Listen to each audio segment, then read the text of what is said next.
लोग different periodic properties के बारे में बात करते हैं और उनके ट्रेंड्स के बारे में बात करते हैं। ऐसा उनके साथ क्यों होता है? अगर सबसे पहला पीरियोडिक प्रॉपर्टी के बारे में बात करें, दैट इज एटॉमिक साइज।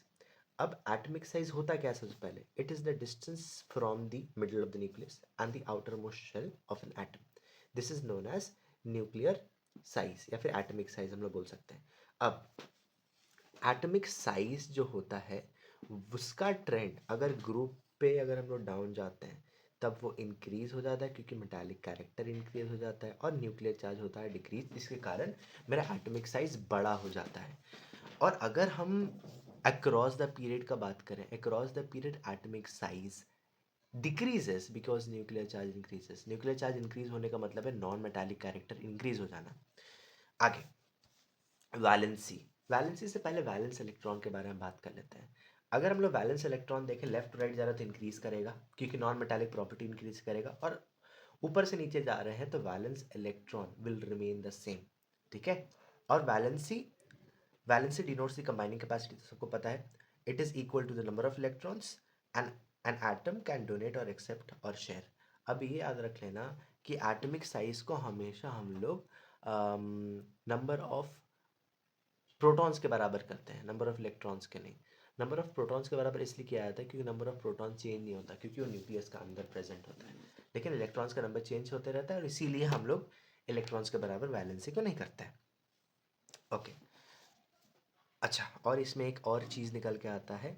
अगर लेट्स से एक एलिमेंट दिया हुआ है x, जिसका एटॉमिक नंबर लेट्स से 12 है, बोलता है कि इसका नंबर कौन से ग्रुप से बिलोंग करता है, कौन से पीरियड से बिलोंग करता है, वो बताओ।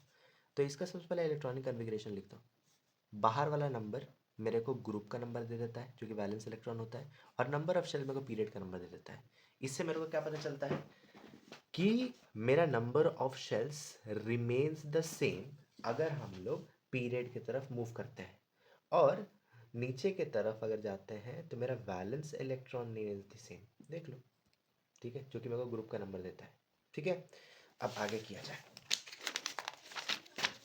आगे आते हैं। एटॉमिक साइज को जो मैंने बता दिया, metallic character increases down the group, decreases across a period, क्योंकि नॉन मेटल्स आ जाते हैं। अगर नॉन मेटालिक कैरेक्टर बात करें, increases down a group, increases non metallic character, non metallic character decreases down a group, increases across a period, जो उल्टा बोल दिया मैंने। अब आ जाओ ionisation potential, electron affinity, electronegativity, तीनों का तीनों बहुत ही ज़्यादा इंपॉर्टेंट है। और ये सारे के सारे ना दो पैरामीटर्स पे डिपेंड करते हैं। Number one is number of shells and the other one is nuclear charge. Nuclear charge, it is the positive charge present in the nucleus of an atom which is equal to the number of protons in the nucleus. That is the atomic number. और एक चीज याद रख लेना, nuclear charge is the force with which the nucleus pulls the outermost electron towards itself. It's just like अगर इसको हम सन की तरह कंसिडर करें तो ये सारे मेरे प्लैनेट्स का ऑर्बिट्स हैं, और प्लैनेट्स को ना किसी रस्सी से नहीं माना जाता है, वो एक चार्ज के थ्रू कनेक्टेड होते हैं, जिसको हम लोग बोलते हैं इलेक्ट्रोस्टैटिक चार्ज, इलेक्ट्रोस्टैटिक पुल बोल सकते हैं। अगर ट्रेंड ऑफ एटॉमिक साइज के बारे में बात करें फिर से, तो डाउन द ग्रुप कभी भी जाएंगे तो एटॉमिक साइज मेरा इंक्रीज हो जाएगा, अक्रॉस अ पीरियड जाएंगे तो एटॉमिक साइज डिक्रीज हो जाएगा। Metallic character across a period decrease, down a group increase, non metallic just उल्टा हो जाता है। अब आ जाओ आयनाइजेशन पोटेंशियल।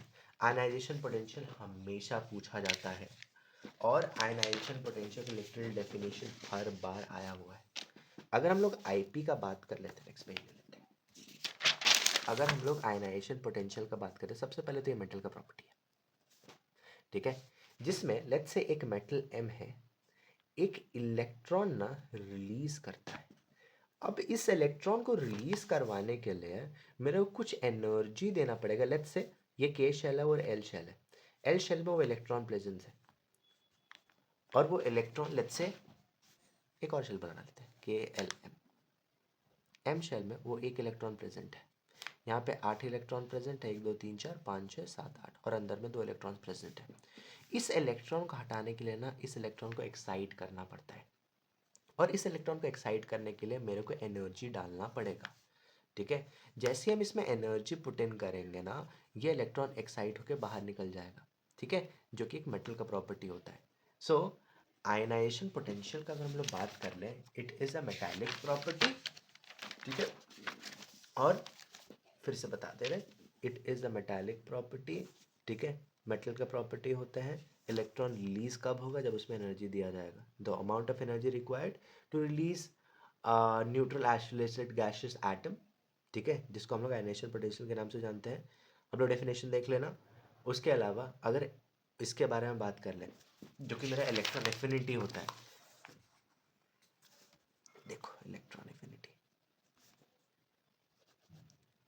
इसको हम लोग इलेक्ट्रॉन गेन एंथैल्पी के भी नाम से जानते हैं, जिसमें एक नॉन मेटल ना एक इलेक्ट्रॉन को गेन करता है नेगेटिव चार्ज जनरेट करने के लिए।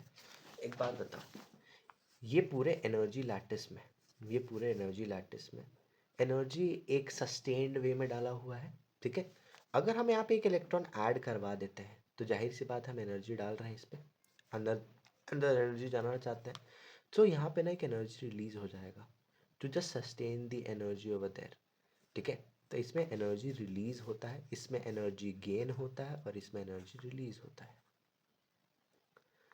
ओके, ये हो गया मेरा पीरियोडिक प्रॉपर्टीज में आयनाइजेशन पोटेंशियल और electron affinity.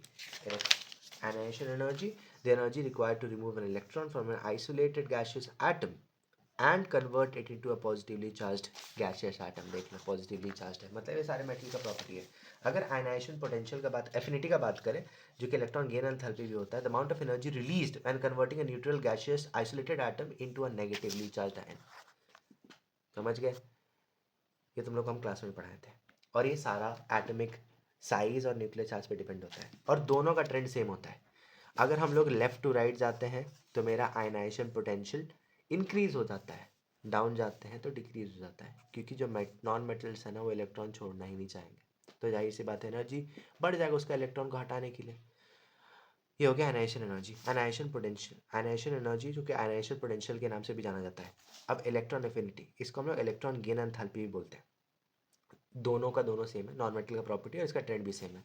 Across the period increases, down a group decreases, याद रख लेना, ठीक है। In a period from left to right the horizontal row the atomic size decreases and hence the nuclear charge increases, so electron affinity increases. Period में increase, down a group decrease, याद रख लेना। तो यहाँ पे ये दोनों प्रॉपर्टी खत्म हो, जो कि बहुत ज़्यादा इंपॉर्टेंट, यहाँ से क्वेश्चंस हमेशा बनते हैं। उसके बाद electronegativity, the tendency of an atom to attract the shared pair of electron towards itself, मतलब ये नॉन मेटल का ही अधिकतर प्रॉपर्टी होता है। देख लो, the tendency of an atom in a molecule to attract the shared pair of electrons towards itself is called electronegativity. Electronegativity is a dimensionless property, मतलब इसका कोई डायमेंशन नहीं होता, मतलब इसका कोई यूनिट नहीं होता।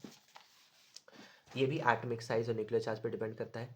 Greater the size of an atom the lesser is the electronegativity, मतलब वो मेटेलिक प्रॉपर्टी होगा। और न्यूक्लियर चार्ज के बारे में बात करें, the greater the nuclear charge the greater is the electronegativity. अगर न्यूक्लियर चार्ज बढ़ रहा है तो इसका मतलब उसमें नॉन मेटालिक प्रॉपर्टी आए जा रहा है, और नॉन मेटालिक प्रॉपर्टी आने का मतलब ये है कि वो अपना इलेक्ट्रॉन्स ना छोड़ना नहीं चाहेगा, मतलब उसका न्यूक्लियर चार्ज इंक्रीज हो जाएगा। तो हम ऐसा बोल सकते हैं कि उसका इलेक्ट्रॉन एफिनिटी भी इंक्रीज हो जाएगा। समझ गए, तो यहाँ पे ये पार्ट खत्म होता है और इस चैप्टर का डी एंड होता है।